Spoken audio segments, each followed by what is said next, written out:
29th day of the lockdown and the number of coronavirus patients in India is close to touching 20,000. Now, the government has made a few more relaxations to the list of services that can operate during this lockdown period, and here they are. The government has exempted additional agricultural and forestry items, shops selling educational books for students, shops selling electric fans, and it has also allowed inter- and intrastate movement of planting materials and honeybee colonies, honey and other beehive products. Also, caregivers for elderly, mobile recharge shops, prepaid mobile recharge shops, food processing units operating in urban areas specifically for bread factories, milk processing plants, flour mills and dal mills are allowed to operate. Now, in order to assess the spread and extent of the coronavirus disease in India, the government has decided to do telephonic surveys. So do not be surprised if you receive a call from a number that is 1921. Only this number and no other number is permitted to will be making official phone calls from the government of India to the general public to ask and conduct surveys about this disease.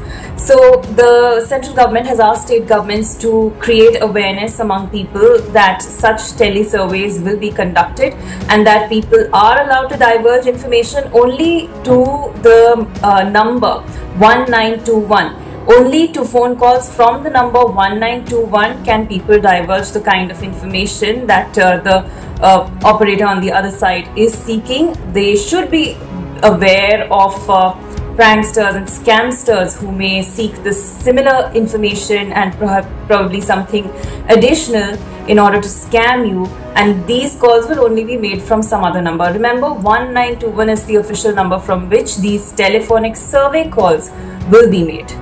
Now, the Indian Council of Medical Research is the nodal body which is looking over this entire coronavirus epidemic in India, has put the tests using the rapid action kits on hold for about 2 days now, because there were reports coming in from states that these kits are proving to be ineffective.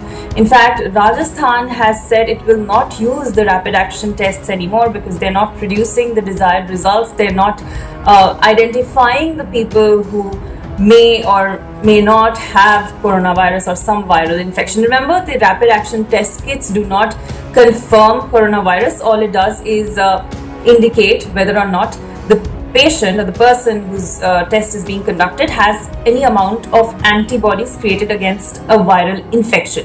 So that would indicate that the person is suffering from some viral-like symptoms, and then a confirmation test for coronavirus is done. Now states are saying that these kits are faulty. These kits, remember, have been imported from China. Now, Beijing has denied that the kits are of inferior quality, and however, the states of India who have been using these kits have reported inefficiency. So now the ICMR is conducting its own tests, and the screening process using rapid action test kits will begin only after it gets the green signal from ICMR. Also importantly, now the Delhi-Noida border has been completely sealed. Earlier there were exemptions, there are still exemptions now, but they have been made far more stricter.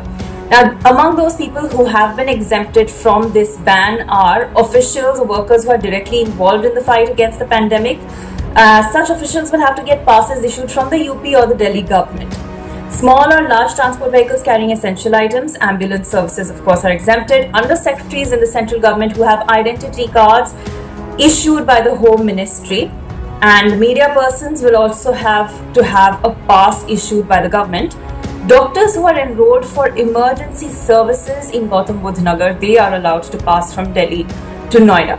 So the Delhi-Noida border has been sealed considering Delhi has reported over 2,000 coronavirus positive cases, and Gautam Budh Nagar district is also one of those hotspots of COVID-19.